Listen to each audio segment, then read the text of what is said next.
Certainly to be scared has been part of human nature since its very beginnings. What Alien says about us now are those fears that we have, which may be those fears that show up when we're dreaming, the nightmares. I think he took a lot of techniques from Alfred Hitchcock in the sense that you don't really see everything. The imagination is used, and I think that's what made it so terrifying. I think once you're making a movie, you better keep that pressure on all the way through. On anything, actually. But God knows on a thriller, or God knows it's a marathon of tension.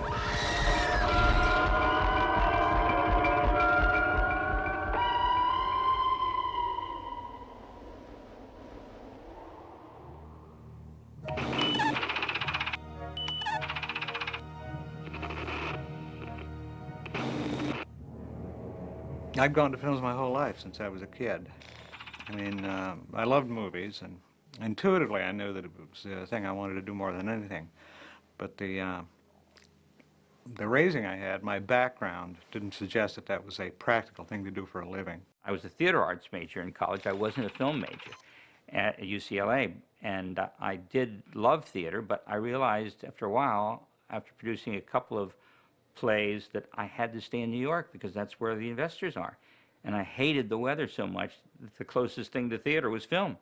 And I grew up in LA, so I decided, the hell with that, I'm not going to live in that freezing cold, I'll go into film. I applied to USC, NYU, UCLA. NYU, UCLA blew me off, USC accepted.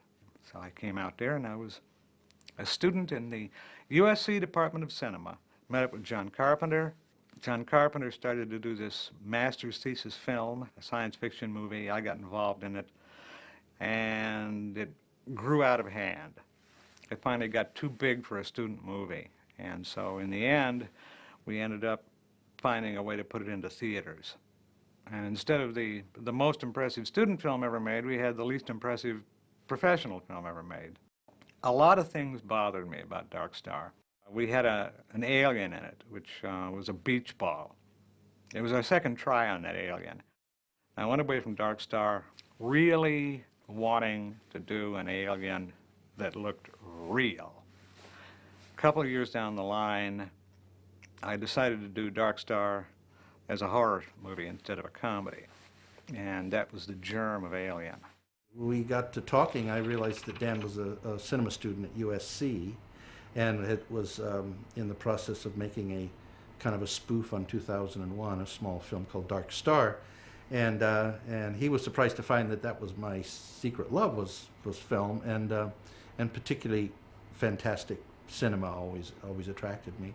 So basically, I helped out on Dark Star. I had heard about Dark Star, and somebody was telling me about these two brilliant young guys, and sci-fi was my love, really. I also like suspense, but I went to see Dark Star, and I spoke to Carpenter on the phone, and I spoke to Dan on the phone. But it seemed to me I just had a more rapport with Dan just from the phone conversations, and I told him I had the rights to what became Total Recall, which was the original story by Phil Dick, was called We Can Remember It For You Wholesale.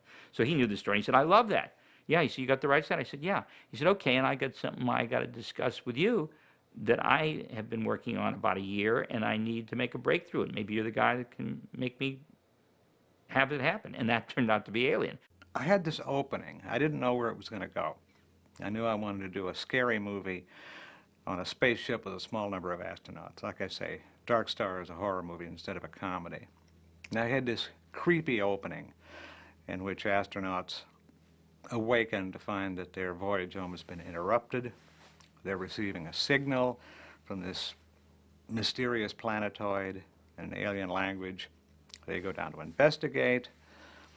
They get stalled down there. Their ship breaks down.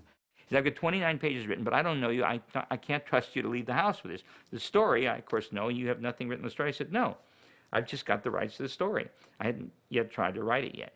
And he said, okay, will you sit here and just read this? And this is what I got. I'm stuck on it, frankly, but read this. So I sat there and I read it, and it was very close to what we actually ended up with on the screen, those first 29 pages. The threat at the center of the story, whatever this monster or thing or danger was going to be. It was not at all clear to me at this point. The first act is fantastic. I said, oh, you know, possibly, maybe I can help you with it. And he said, okay, I can help you in Total Recall. So we decided, however, that we would tackle Alien first because Total Recall would be way more expensive because at that time we envisioned Alien could be a Roger Corman movie just in one location, you know, several different rooms in an old warehouse. A Chilean filmmaker named Alejandro Jodorowsky telephoned me from Paris. Was it Paris, France? Or Paris, Texas? No, Paris, France. He had made an art film called El Topo, which was very well received. And this man, over this transatlantic phone line, claimed that he had the backing and the rights to make a feature film of Dune. And he loved Dan's work that he did on designing the special effects for Dark Star. And he knew he had to do it at a budget with some creative people. So he hired Dan to work on it, help him with the storyline and also with the special effects. And Dan went off within a few weeks. He went off to Paris and France and places and was working on the Dune project there for 6 months. And I wasn't the only person there. He had gone to England and he had plucked up an artist who did covers for science fiction books named Christopher Foss. And for the first time, I saw somebody whose stuff I liked as much as Ron Cobb's stuff. He had another artist he wanted me to meet. He had seen this guy's work in a show that was in Paris at the time. Took me over to one of the really fancy hotels in Paris, not the one I was staying in, where this artist named Hans Rudi Giger was staying while his show was on display in Paris. Giger brings out this little tinfoil. He said, would you like some opium? I said, why do you take that? He said, I am afraid of my visions. He said, it's only your mind. He said, that is what I'm afraid of. He brings out a book, art book, with his paintings in it. I started looking at this, and he and Alejandro go into a big discussion about Dune. I started looking at these paintings, and it took a minute for it to register what I was seeing, but what I was seeing seemed to be very disturbing. Oft-told story of that was Dan, of course, working on the Jodorowsky Dune in Paris for a year or two, and it all collapsed, and he went home with no money and whatever it is, and slept on Ron Shoussett's couch. And I was in desperation. The only thing I could think to do, I had to sell a script. So he said, now light up the board, Ron. I've got this first act, and you like it. And he says, I know, you have a good mind from these just weeks and weeks I've worked with you before I left, and what I saw you did on Total Recall, which you did the short story. As far as you got it, I know you can make the breakthrough for me. Well, Star Beast is one of those titles that you think of, and then you throw them away. I was running through titles, and they all stank. I didn't like any of them. One morning at 3 o'clock, Ronnie's apartment, I'm typing away, writing dialogue, and the characters are saying the alien this and the alien that, and suddenly that word alien just came up out of the typewriter at me. I said, alien. It's a noun and it's an adjective. I said, yes, that's it. I have the title. It's simple. It's one word, and no one's ever used it. And it never changed from that moment on. No one ever tried. The title stuck, and that was amazing to us, even just that aspect of it. I went to storage, got my typewriter out, took it over to Ronnie Shoussette's living room, and wrote it up. Over the days and nights of the next 3 months, Ron keeping me alive by feeding me hot dogs. Dan said, somehow the monster has to get on board the ship in a way that'll amaze everybody. And so I woke up in the middle of the night and I said, Dan, I have an idea. And he said, what? And I said, the monster screws one of the people. He says, what? What are you talking about? I said, he jumps in his face, plants a tube down him, inserts his seed in him, and later it comes bursting out of his stomach. And Dan goes, oh my God, it's the most amazing thing I've ever heard. Nobody's ever seen anything like that. And we just sat up all night and we wrote, and in 3 weeks, we had I would say, which is 85% of the plot, the structure. We didn't write the screenplay right there, of what you saw became Alien, 85%. And whether they drew from other movies, they probably did, like everybody. They drew consciously or self-consciously from things like The Terror from Beyond Space, but they actually, the ingredient of this thing being incubated in a human being made the whole damn thing stand out. Ronnie wanted to be on board once I had written the thing. He saw it as a, you know, a viable thing he wanted to be involved with, so we made ourselves a little deal. He would be on board as producer, and we started trotting it around and showing it to various, you know, producing entities, and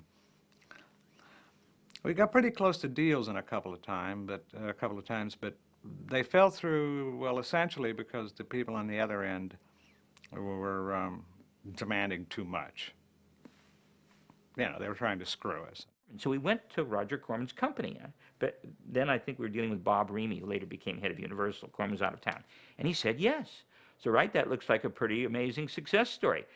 He loved that Dan's movie was good, even though it didn't make money. He knew that I co-wrote this with Dan, though I'd never made a movie in my life because I took my name off the other. And we were going to make a deal, but we didn't get to signing the papers. Or Alien would have been made as a low-budget Corman movie. A friend of ours named Mark Haggard ended up with a copy of it in his hands. He used to be an independent writer-director. Mark said, "Can I read this great script they're all talking about you have?" And Dan said, "Sure." So, you know, we gave him the script, and he just said, "Let's just wait a few days, and then we'll close our deal with Corman." Well, he calls us, of course, the same night. He said, "It's great, it's live, I can get the money. I can get the money immediately." So we looked at each other, and we said, "Okay, well, look, we can't wait. We don't want to blow the deal with Corman. It's got to be a limited time." He said, 2 weeks. Give me 2 weeks. Mark Haggard knew Walter Hill, a director of tough guy movies. Gave it to Walter Hill.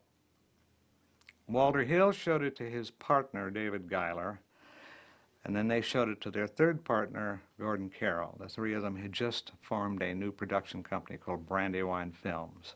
We had offices at the then Goldwyn Studios, now Warner Hollywood, and Walter's office was on the first floor, ground floor. And after lunch one day, he was sitting in his chair, ruminating, with the window open. And a friend of his was walking down the alleyway, and he stopped and said, "Walter." This guy handed him the script through the window, and he read it, and he said, "Well, I may be out of my mind." He said, "I think this," he says, "but I mean, the script is terrible, but it has one great scene in it, and read it and tell me what you think." I read it, and I thought it was absolutely terrible. And I called him up, and I said, "Well, you are nuts. This is crazy. Would you come to the big scene?" I said, "Yeah, you think jumps out, and it's on his face." He said, "That's not it." I said, "Look, I'm already on page 90.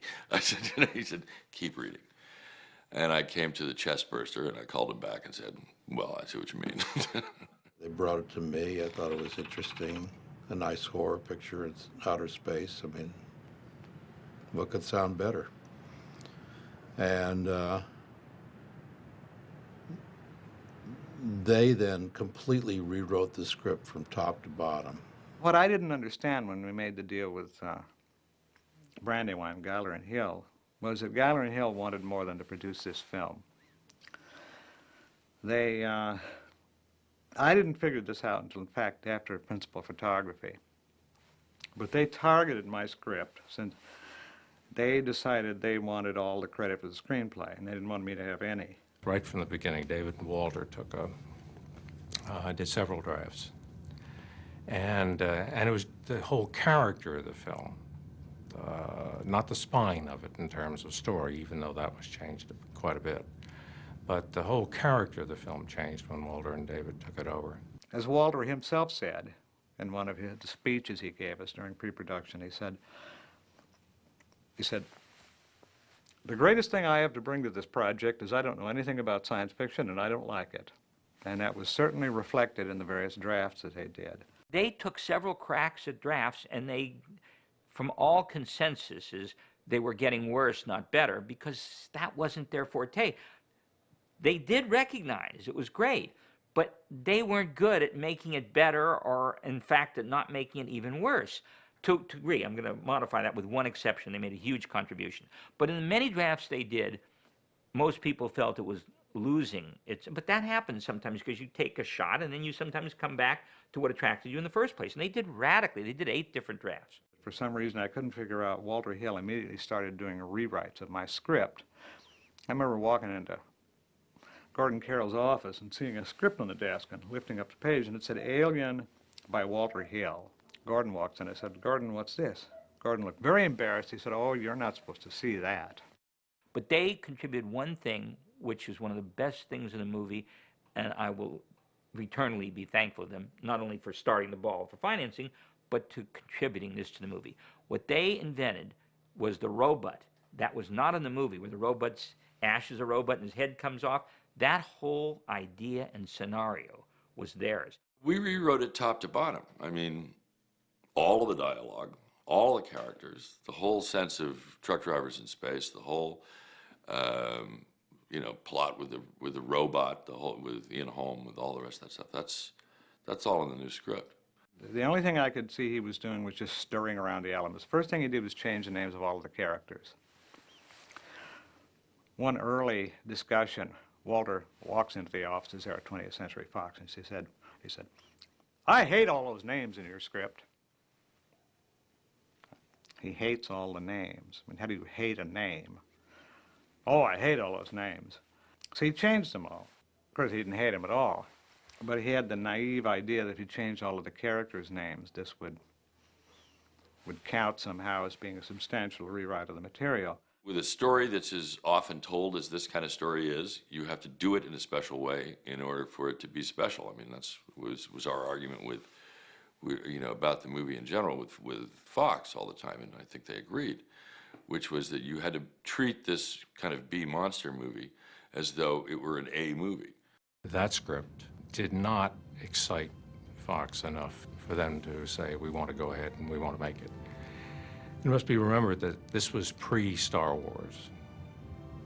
And we were confident, although we had other places we could set the film up, we were confident that Fox would ultimately, with another rewrite and whatever, would ultimately do it. We certainly hoped so. And when Star Wars came out and was the extraordinary hit that it was, then suddenly science fiction became the hot genre. I don't know that there was a consensus one way or the other about science fiction. I mean, since I was the responsible party for making Star Wars, and it was such a hit, concerns about science fiction went away very quickly. They wanted to follow through on Star Wars, and they wanted to follow through fast. And the only spaceship script they had sitting on their desk was Alien. So they green-lighted it, wham.